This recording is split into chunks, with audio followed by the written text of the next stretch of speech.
Il y a des choses dans la vie qui semblent carrément irréelles. Tu sais, ce moment où t'as l'impression de vivre un rêve, et tout à coup, quelqu'un tire le tapis sous tes pieds? Quand tout semble trop parfait, trop bien organisé, trop poli, et tu commences à sentir que quelque chose cloche dans l'air. Parfois, la trahison ne vient pas de là où tu l'attendais. Parfois, elle arrive avec un sourire au visage, une étreinte légère et des mots doux. Le pire, c'est quand t'as pas affaire à n'importe qui, mais à des gens puissants. Des gens qui ont de l'argent, un nom, une réputation, et qui sont prêts à tout pour te faire taire. Mais respire. Parce que cette histoire-là, ce n'est pas une histoire de chute. C'est une histoire de renaissance. De force. De revanche. Et crois-moi, tu n'as aucune idée de ce que cette femme a préparé. Je te dirai juste ça, à la fin, ceux qui pensaient la détruire, sont eux-mêmes tombés. Si t'aimes les retournements de situation, les secrets dévoilés, les histoires qui te font crier, c'est pas possible. Accroche-toi bien, celle-ci est pour toi. Abonne-toi à la chaîne maintenant, parce que ce qui arrive ensuite va te secouer d'une façon que t'avais pas prévue. Et active la cloche, parce que des révélations lourdes sont sur le point d'éclater, et crois-moi, tu vas vouloir voir chaque détail. Je n'ai jamais cru aux contes de fées. Petite, pendant que les autres filles rêvaient de mariages blancs et de princes musclés sur des chevaux brillants, moi je rêvais d'un bureau vitré en haut d'un immeuble, d'un nom sur une carte de visite, et surtout, de ne jamais dépendre de personne.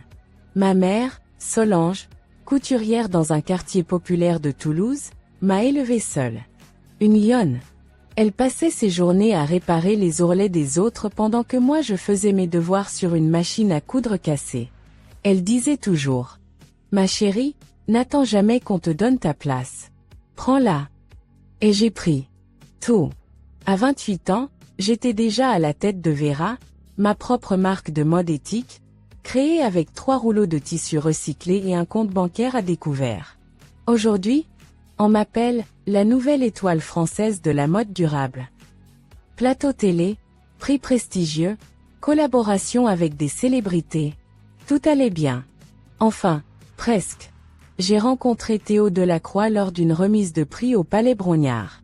Il était là pour représenter l'Empire Delacroix, une lignée d'industriels lyonnais, propriétaires de marques de luxe, de châteaux, et, visiblement, de beaucoup d'arrogance bien habillés. Mais Théo, lui, n'était pas comme les autres. Il avait ce mélange rare d'humour et d'humilité. Il savait parler chiffon et investir en bourse, cuisiner des spaghettis et débattre de Sartre. Il m'a regardé comme si j'étais un tableau vivant. Moi, j'ai résisté, 1 semaine. Peut-être 2. Et puis j'ai cédé. Je me disais que, pour une fois, la vie me devait bien une petite histoire romantique. Et pendant un moment, c'est ce que j'ai eu. Des rendez-vous improvisés sur des toits parisiens, des messages doux au réveil, des dîners en Italie juste parce qu'il avait envie de pizza napolitaine, comme à Naples. C'était magique. On riait, on rêvait, on construisait. Et puis est arrivée Elisabeth Delacroix, la mère de Théo. Autrement dit, la duchesse.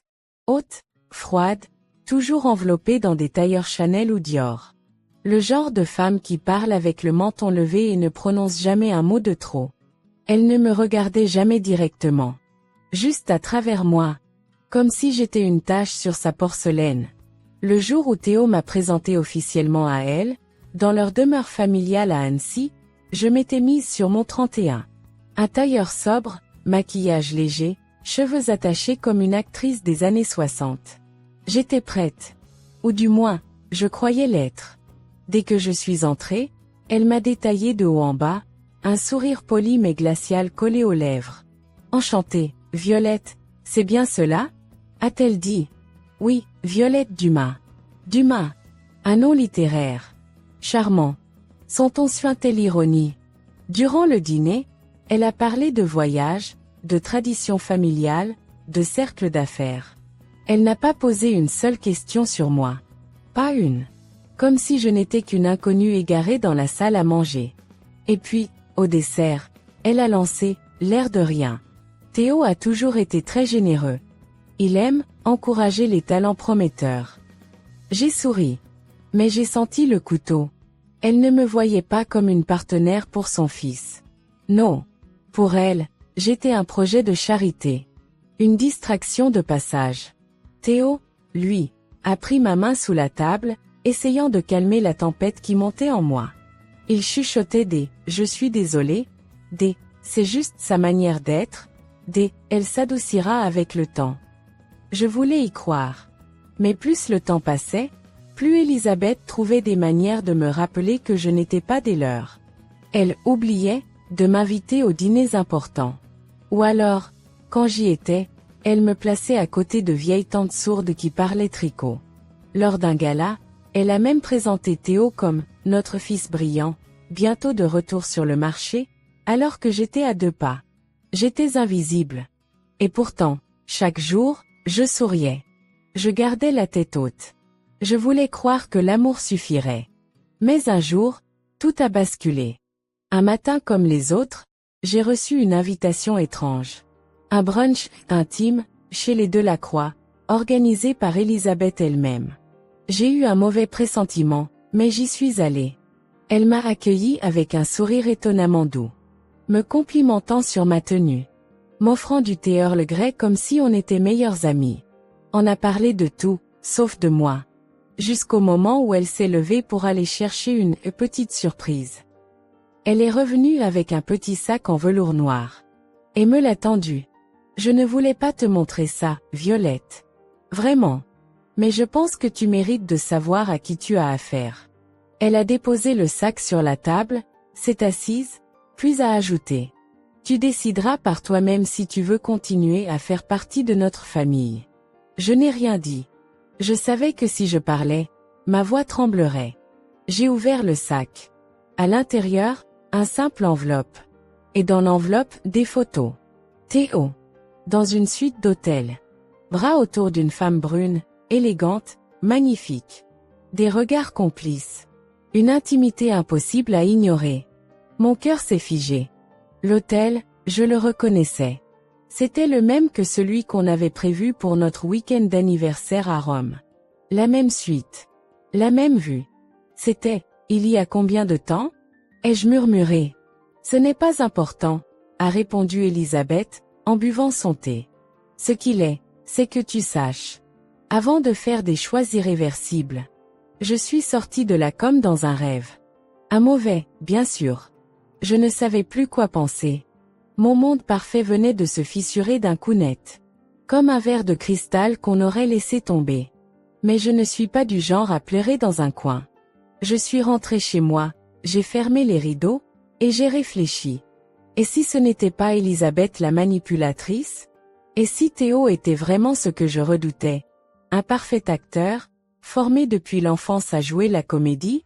Et cette femme sur les photos? Qui était-elle vraiment? J'ai appelé Céline, ma meilleure amie, mon roc depuis toujours. Tu ne vas pas croire ce que j'ai en main, ai-je dit. Je lui ai tout raconté. Elle est restée silencieuse quelques secondes, puis a dit. Je crois que j'ai déjà vu cette fille. Comment ça? Je suis presque sûre qu'elle était à la soirée chez les Delacroix en juin. Mais, pas avec Théo. Avec Rubens. Le père de Théo. Oui. Ils avaient l'air proches. Mon sang s'est glacé. Et là, j'ai compris. Ce n'était pas une simple histoire d'infidélité. C'était un jeu d'échecs. Et j'étais un pion qu'on voulait faire tomber. Mais ils avaient oublié une chose.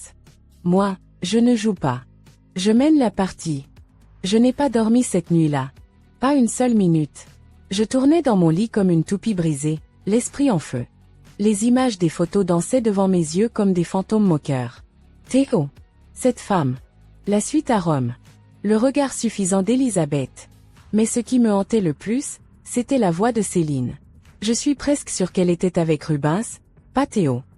Rubens Delacroix. Le patriarche. L'homme discret derrière l'empire Delacroix. Celui qu'on voyait rarement dans les médias mais que tout le monde craignait en coulisses. Et si tout ça n'était pas une trahison amoureuse, mais une mise en scène bien orchestrée? Le matin suivant, j'ai enfilé un jean, une chemise large, attaché mes cheveux en un chignon négligé, et je suis partie voir Céline dans son atelier à Belleville. Elle m'attendait déjà avec 2 cafés brûlants et un air grave. Tu veux que je te dise la vérité ou que je sois gentille? demanda-t-elle en me tendant le gobelet. Balance tout. Cru. Sans sucre. Elle m'a montré des captures d'écran. Photos, stories Instagram effacées à moitié, zoom sur des visages. On y voyait la même femme que sur les photos de Théo, posant au bras d'un homme plus âgé, cravate bleue, cheveux poivre et sel. C'était Rubens, sans aucun doute.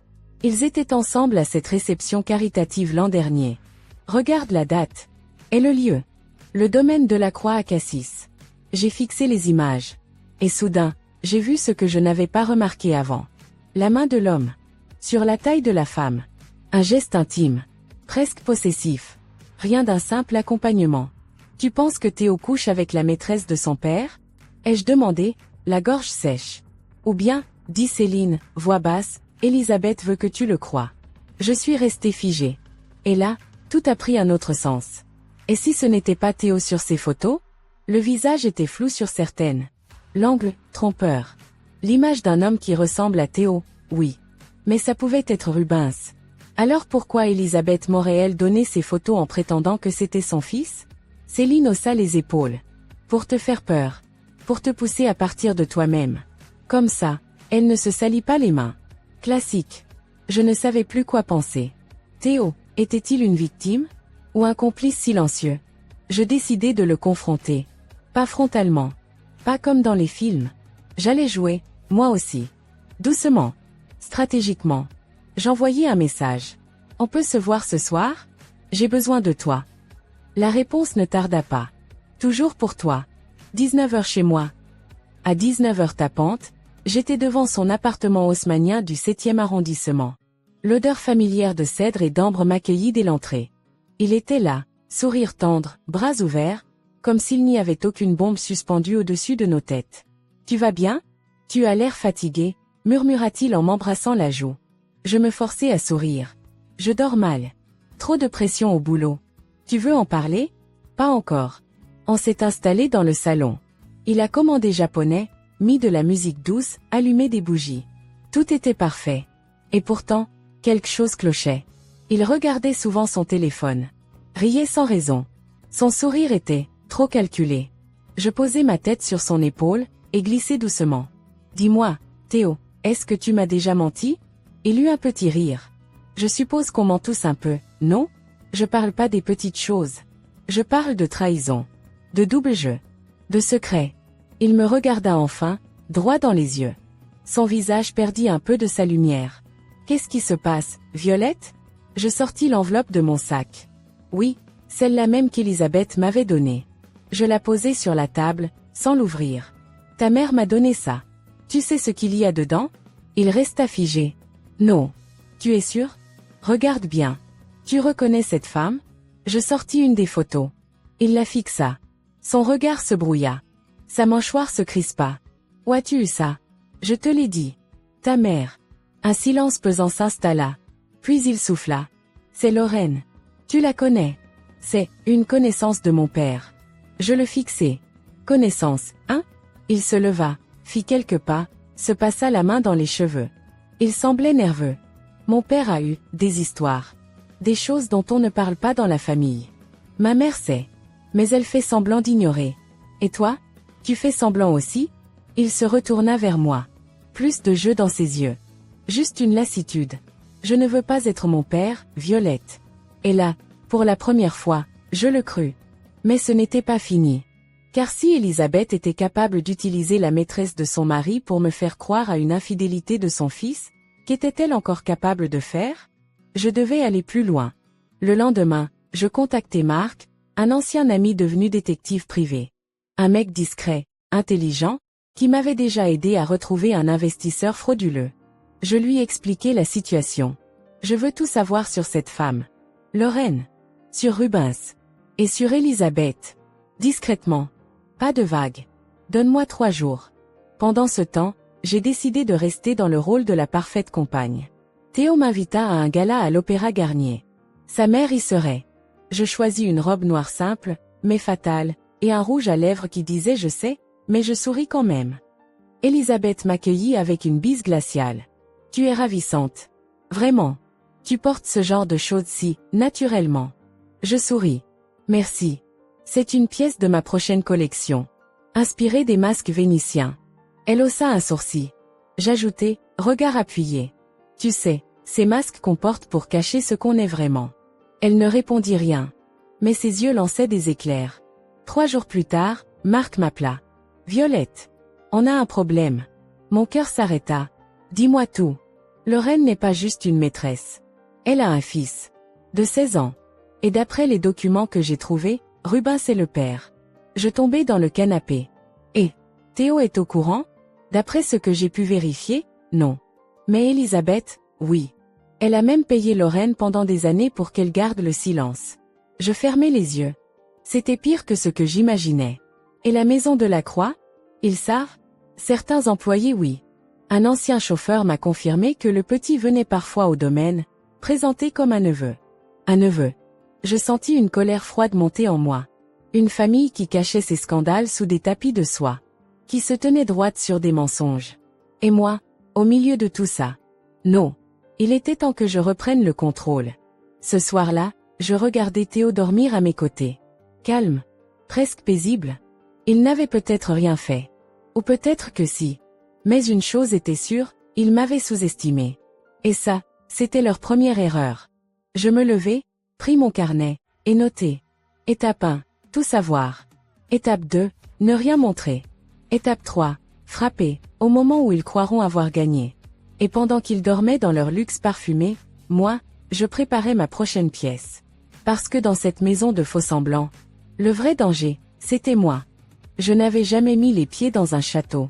Mais ce soir-là, j'entrais dans celui des Delacroix comme si je l'avais construit de mes propres mains. Un immense portail en fer forgé, des lanternes dorées qui scintillaient le long de l'allée, et au bout, cette bâtisse ancienne, imposante, qui respirait l'arrogance des siècles passés. Le château de Cléry, joyau familial depuis 5 générations. Ce soir, c'était là qu'Élisabeth Delacroix organisait le bal caritatif de l'année, robe longue, smoking, champagne, journaliste, et moi, l'intruse, l'invité toléré à contre-cœur. Mais il n'avait aucune idée que c'était moi qui allais voler la scène. Tout était prêt.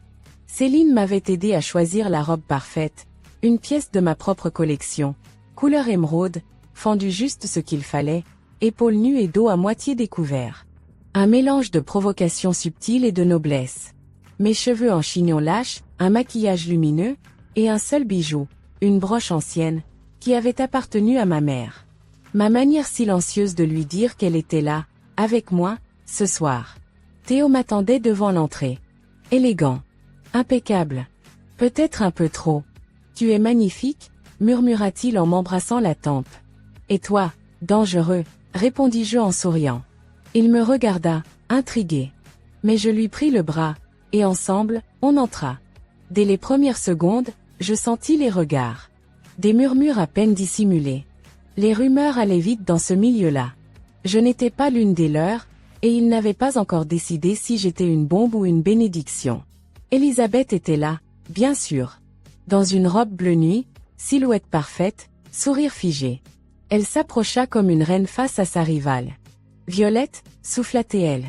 Tu rayonnes, ce soir. Merci. C'est sans doute la magie des lieux.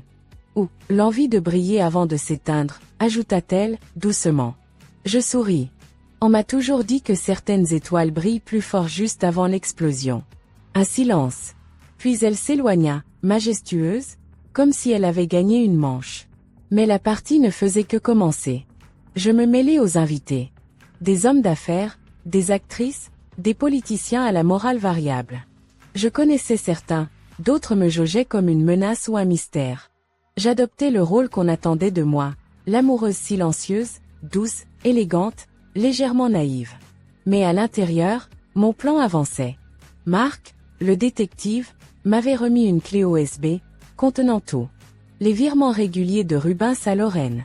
Des photos prises dans plusieurs hôtels de luxe. Des messages codés, retrouvés sur un ancien téléphone. Et surtout, une copie de la reconnaissance de paternité du fils caché de Rubens. Tout était archivé, organisé, horodaté. Il ne me restait plus qu'à trouver le bon moment pour le dévoiler. Et cette soirée allait m'en offrir plusieurs. Vers minuit, un serveur me glissa discrètement une note dans la main. Terrasse Sud. Urgent. Je crus d'abord à une plaisanterie. Mais l'écriture était celle de Mathieu, le majordome de la famille. Fidèle à Élisabeth depuis 20 ans, mais récemment beaucoup plus bavard avec moi. Je m'éclipsai. La terrasse sud était vide, silencieuse, surplombant les jardins. L'air frais me frappa. Et là, dans l'ombre, Mathieu m'attendait, nerveux. « Tu es seul » souffla-t-il. « Bien sûr. Qu'est-ce qui se passe » Il regarda autour de lui, puis me tendit une enveloppe. « Je ne peux pas garder ça. Trop de risques. Je te l'avais promis. » À l'intérieur, des photos encore jamais vues. Rubens. Lorraine. Et Élisabeth, discutant avec elle dans un café discret, en lui glissant quelque chose dans la main. « C'est récent » demandai-je, le cœur battant. « Une semaine. Une semaine. » Élisabeth continuait à payer Lorraine. Elle n'avait pas peur.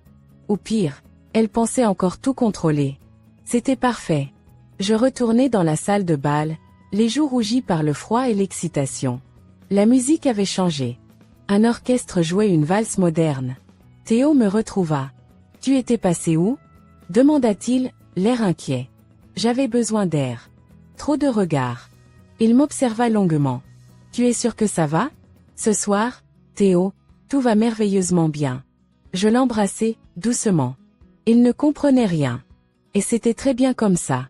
Vers la fin de la soirée, quand les verres commençaient à se vider et les masques à tomber, Élisabeth s'empara du micro. « Chers amis, dit-elle avec ce ton glacé et impeccable, je vous remercie pour votre présence. Votre générosité ce soir aidera notre fondation à atteindre de nouveaux sommets. Et pour conclure en beauté, j'aimerais inviter mon fils Théo et sa charmante compagne à nous rejoindre sur scène. » Un projecteur s'alluma. Théo me prit la main, surpris. « Tu étais au courant ?» « Pas du tout, mentis-je. » On monta sur scène, sous les applaudissements polis. Cette jeune femme, poursuivit Élisabeth, a su captiver le cœur de mon fils. Elle est brillante, indépendante, et malgré tout cela, elle a accepté de s'intégrer à notre monde. Ce soir, je tiens à dire publiquement, je lui souhaite la bienvenue dans la famille de la Croix. Un tonnerre d'applaudissements. Mais moi, je sentis le piège.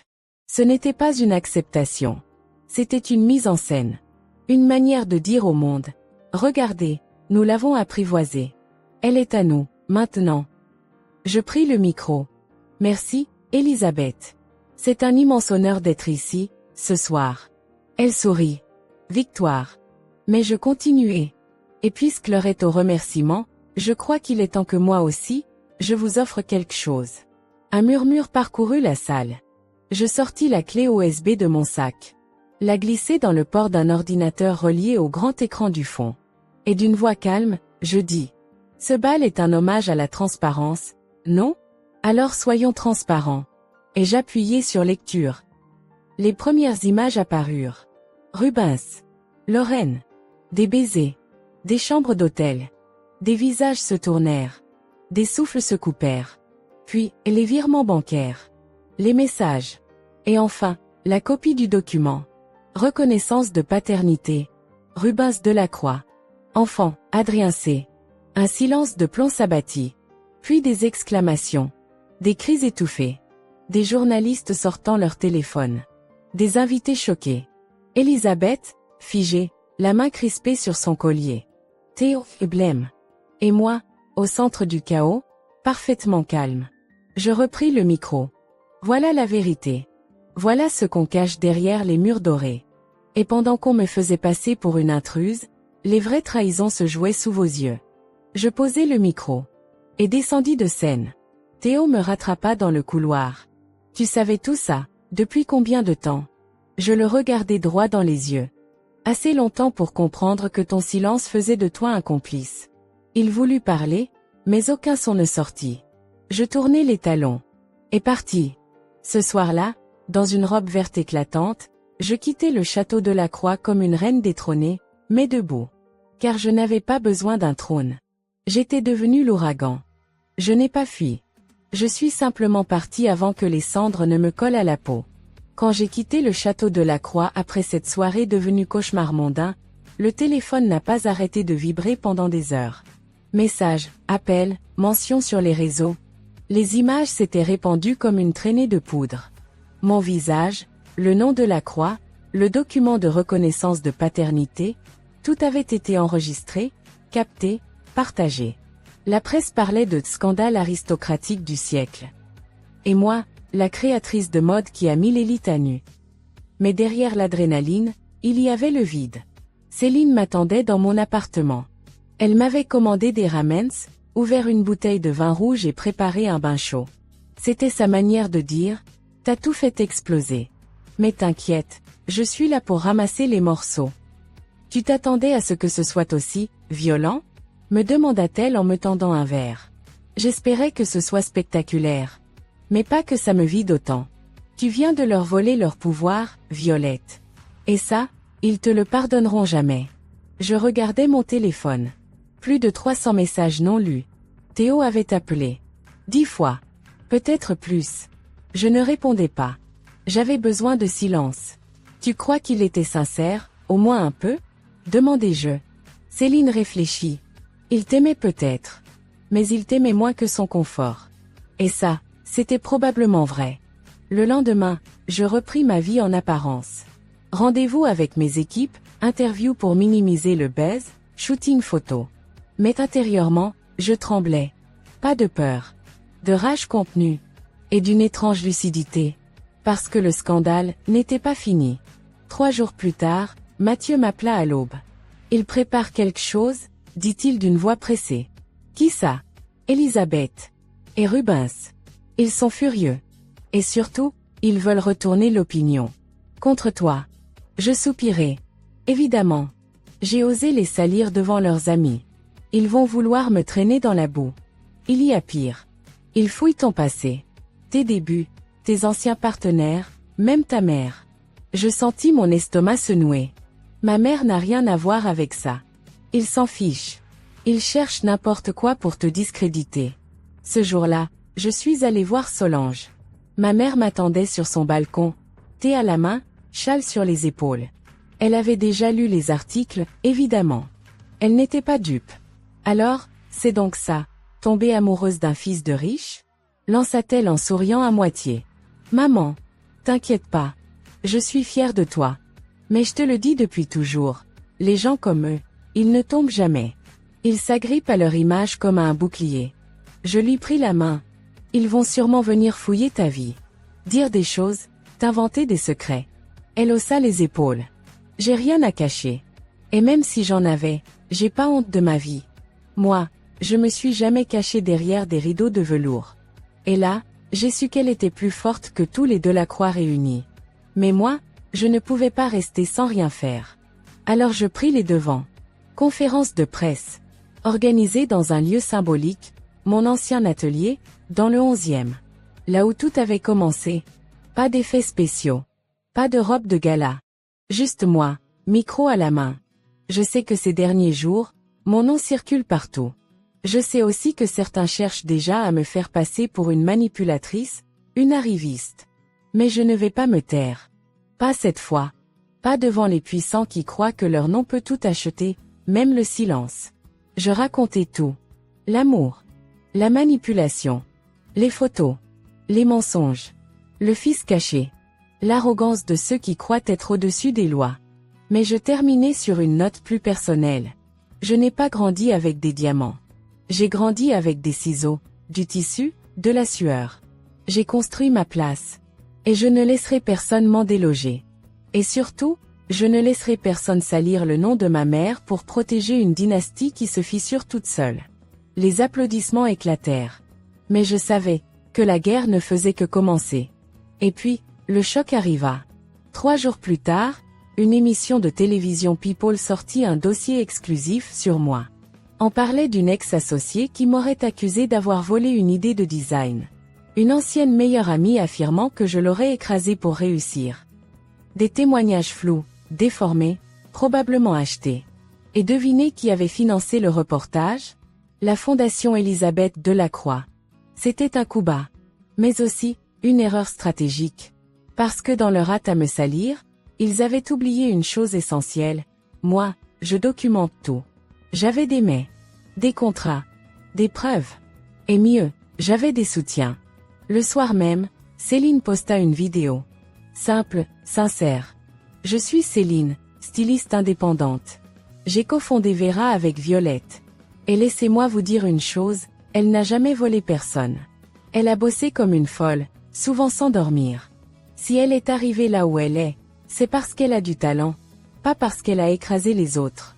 En revanche, ceux qui essaient de la salir, devraient peut-être balayer devant leur porte.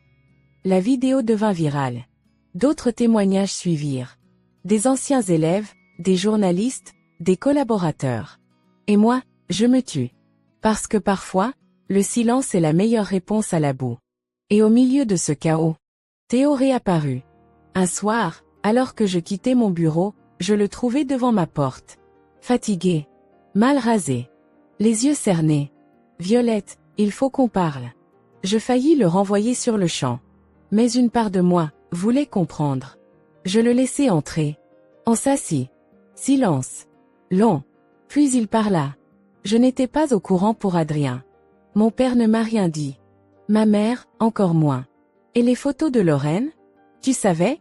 Je savais qu'elle existait. Mais je croyais que c'était terminé depuis des années. Je ne pensais pas qu'elle était encore dans les parages. Alors pourquoi tu t'es-tu quand ta mère m'a donné ces photos? Il baissa la tête. Parce que, je savais que ma mère pouvait être cruelle. Mais je ne pensais pas qu'elle irait jusqu'à mentir pour te faire partir. Et j'avais peur que, si je t'en parlais, tu partes. J'y suis quand même allée. Il me regarda. Les yeux pleins de regret. Je t'aimais, Violette. Peut-être. Mais pas assez pour me défendre. Il se leva. Avança vers la porte. J'espère qu'un jour, tu me pardonneras. Et moi j'espère qu'un jour, tu apprendras à te tenir debout, même contre ta famille. Il hocha la tête. Et disparut.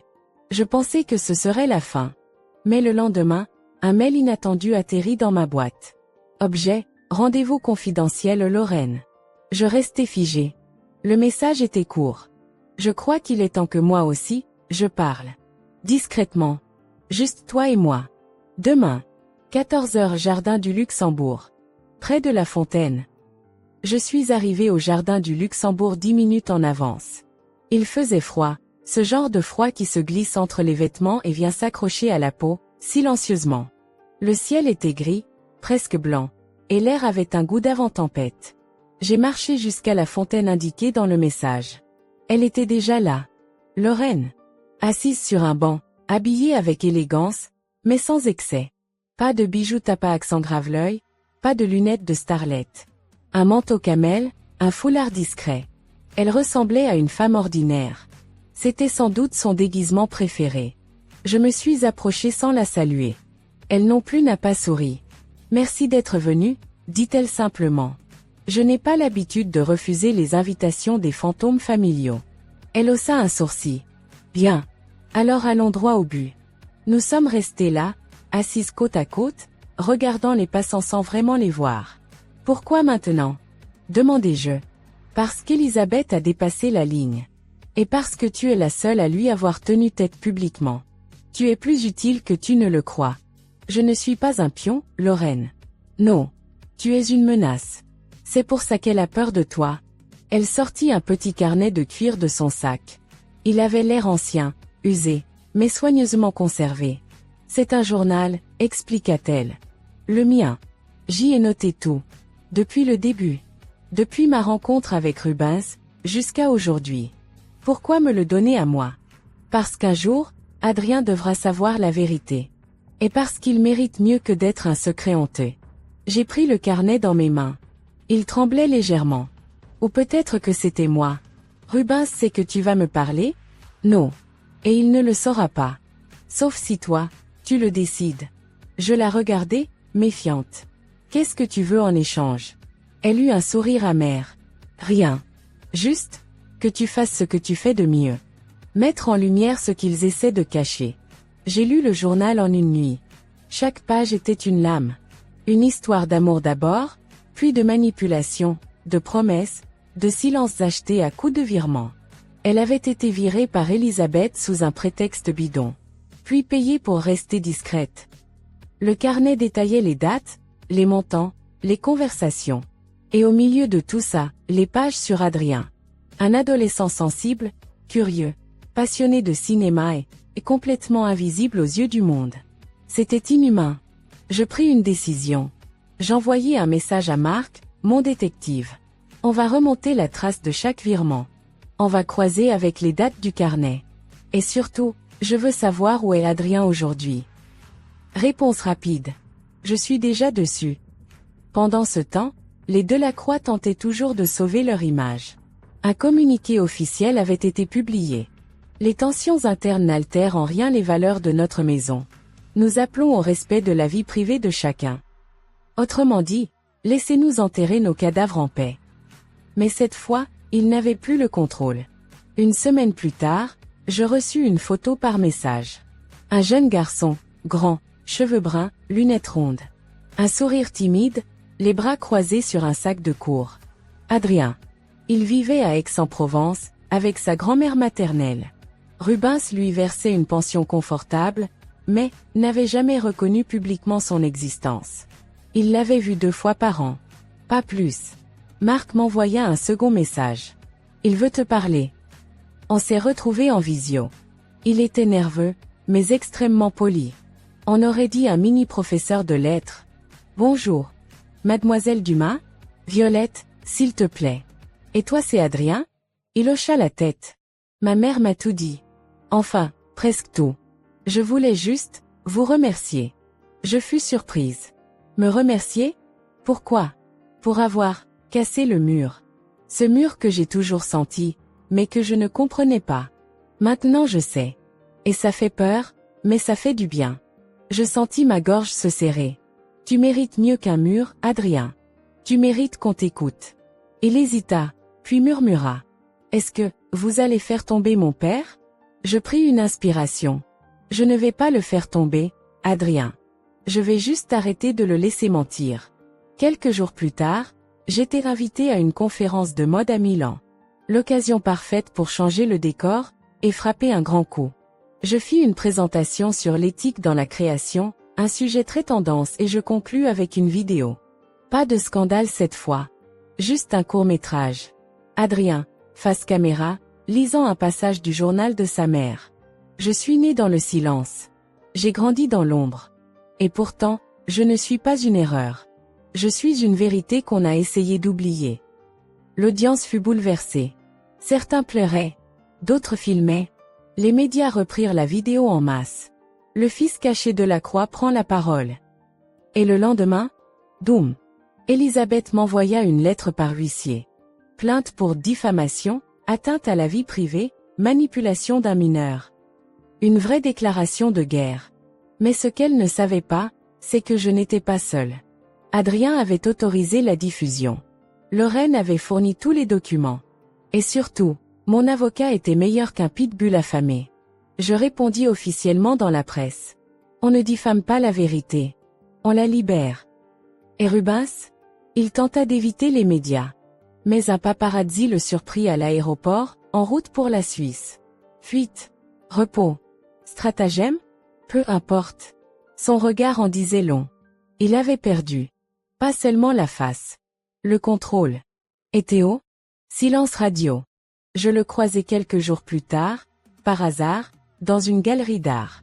Il me vit, me sourit faiblement. Tu as gagné, murmura-t-il. Ce n'était pas un jeu. Je sais. Il me tendit une enveloppe. Une lettre d'Elisabeth. Elle ne voulait pas te l'envoyer, mais je crois qu'il faut que tu la lises. Je la pris sans un mot. Chez moi, seul, je l'ouvris. Écriture parfaite. Parfum léger. Violette. Vous avez été brillante. Dangereusement brillante. Vous n'avez pas détruit notre famille. Vous nous avez simplement révélé à nous-mêmes. Peut-être que c'était nécessaire. Mais souvenez-vous, le monde n'oublie jamais une femme qui ose. Bonne chance avec ce que cela implique. Pas une excuse. Pas un aveu. Juste un avertissement. Parfait. Parce que moi, je n'ai pas peur d'être une femme qu'on n'oublie pas. Je l'ai senti venir, cette dernière tempête. Pas comme une peur, non. Plutôt comme une attente muette, suspendue dans l'air, prête à tomber au moindre faux pas. Et je savais, ce faux pas ne viendrait pas de moi. Depuis la conférence de Milan, le nom de Delacroix ne sonnait plus comme une promesse de luxe, mais comme un avertissement. Les investisseurs devenaient frileux, les journalistes s'acharnaient, les réseaux sociaux en faisaient un terrain de guerre. Et moi, je me tenais au centre. Immobile. Imperturbable. Mais en alerte. Céline, fidèle comme toujours, entra dans mon bureau un matin avec une tasse de thé à la menthe et un regard mi-inquiet, mi-fier. Tu sais que t'as fait tomber tout un empire, là? Je sais. Et je sens que le sol n'a pas fini de trembler. Tu comptes faire quoi maintenant? Je lui souris. Clore le chapitre. Avec élégance. Elle plissa les yeux. Tu veux dire, tu prépares un coup final? Pas un coup. Une cérémonie. Le téléphone sonna. Marc, mon détective, toujours à l'affût. Violette. J'ai quelque chose. Pas un secret, mais une faiblesse. La faille dans le rempart. Je t'écoute. Elisabeth a prévu une réception privée dans 2 semaines. Très sélecte. Chez elle. Elle va annoncer le lancement de sa nouvelle fondation. Une façon de redorer son image, de dire au monde, je suis encore debout. Je souris. Doucement. Tu as le plan de table? Bien sûr que oui.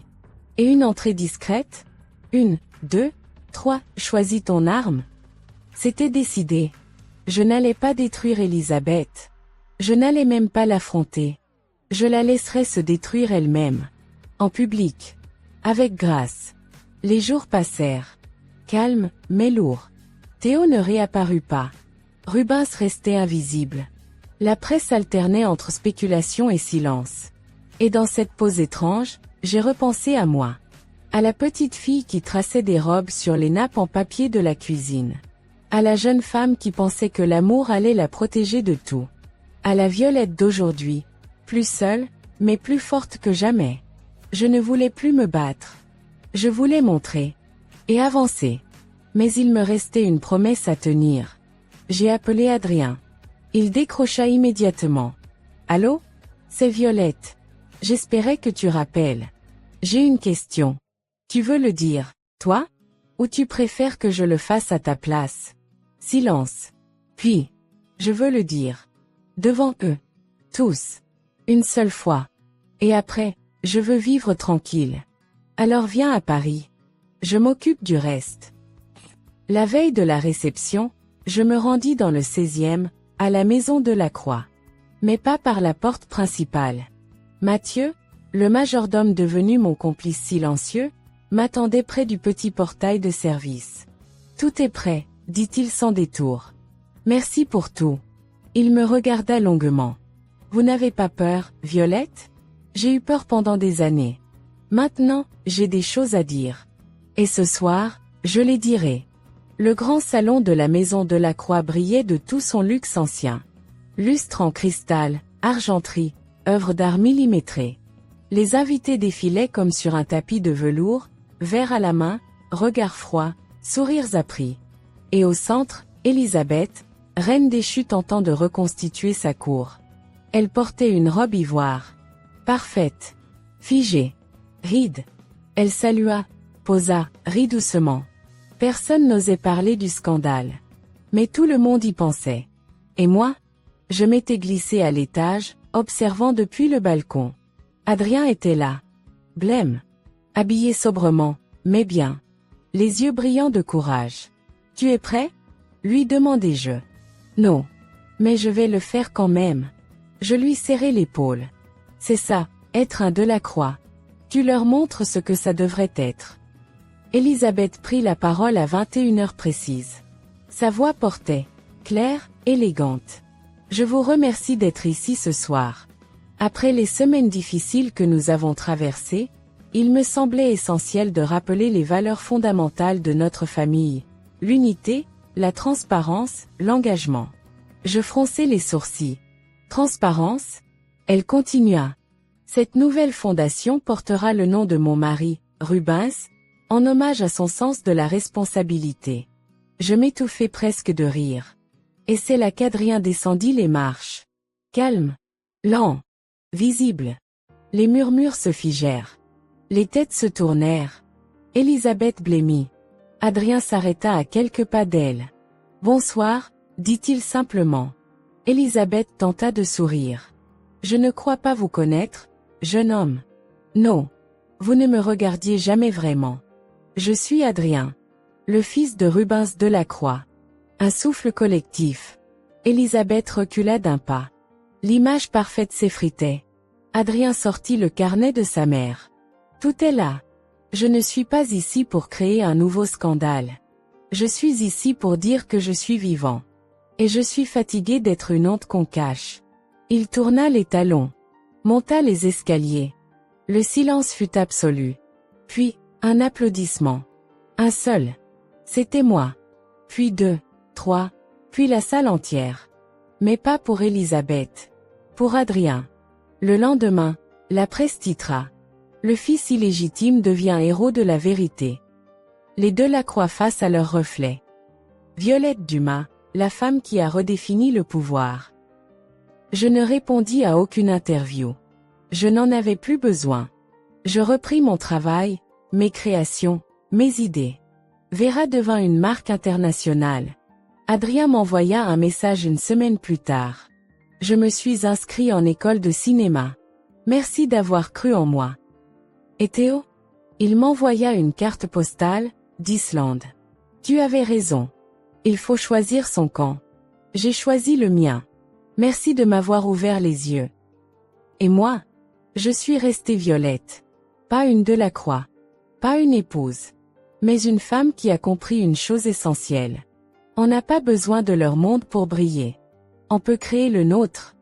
Il y a des silences qui résonnent plus fort que les cris. Après la réception, après la révélation d'Adrien, après les articles, les débats, les applaudissements, le silence est revenu. Mais ce n'était plus le même. Ce n'était pas le silence du doute, de la peur, ou de l'invisibilité. C'était le silence d'après la guerre. Celui qui permet de respirer. De reconstruire. Je me suis surprise, un matin, à rester longtemps devant ma fenêtre, une tasse de café à la main, observant les passants en bas de chez moi. Je n'attendais plus que quelque chose tombe. Je ne cherchais plus à prouver quoi que ce soit. Et pour la première fois depuis longtemps, j'étais en paix. Élisabeth, elle, avait disparu de la scène publique. Ni fondation, ni gala, ni dîner de charité. Une seule apparition, captée par un paparazzi. Elle marchait dans une ruelle du 7e, les cheveux relevés, sans maquillage, une écharpe qui lui couvrait à moitié le visage. Méconnaissable. Presque humaine. Je n'ai ressenti ni triomphe ni vengeance. Juste une étrange tendresse pour une reine déchue.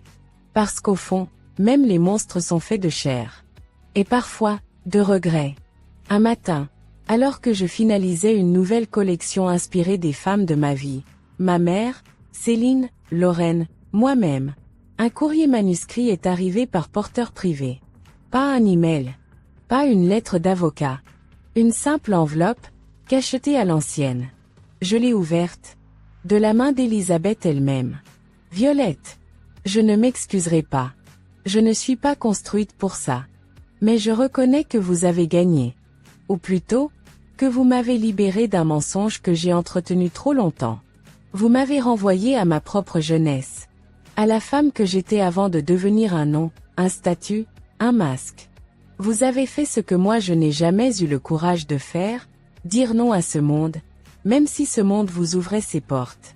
Je ne vous souhaite pas le bonheur. Je vous le devine déjà entre les mains. Mais je vous souhaite une chose rare, la sérénité.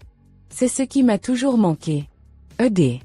Je suis resté un long moment, la lettre posée sur les genoux, à regarder la lumière traverser les rideaux. Peut-être que cette histoire n'avait jamais été une histoire d'amour. Peut-être que c'était une histoire de transmission. Une génération qui s'accroche. Une autre qui libère. Adrien, lui, avait pris son envol. Il m'envoya une photo, un jour, lui, tenant un clap de cinéma, sur un plateau d'étudiants. Je tourne mon premier court-métrage. Il s'appelle L'ombre du nom. Devine à qui je rends hommage à la fin? Et moi, dans mon atelier, je souriais seul. Parce que je savais que son histoire, à lui, ne commencerait pas dans un salon doré. Elle commencerait dans la lumière crue d'un projecteur. Et ce serait la sienne. Et Théo? Il revint. Une dernière fois. Sans prévenir. C'était un dimanche. Il frappait à ma porte avec 2 cafés à la main. Toujours lui. Simple, élégant, sincère au mauvais moment. Je l'ai laissé entrer. J'ai hésité à venir, dit-il. Mais tu l'as fait. Je voulais te voir, une dernière fois, je pense. Il posa les cafés sur la table, s'assit. Me regarda longuement. Tu m'as changé, Violette. C'était pas mon but. Et pourtant, tu l'as fait. Je ne répondais pas. Puis il dit, doucement. Est-ce que tu penses encore à ce qu'on aurait pu être?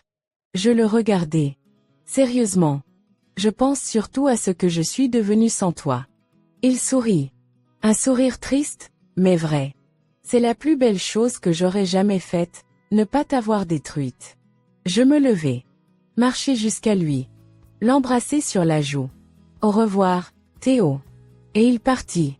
Cette fois, pour de bon. 1 an plus tard. Une salle comble à Tokyo. Un défilé verra retransmis en direct dans 6 pays. Une collection inspirée des racines, du courage, de la vérité.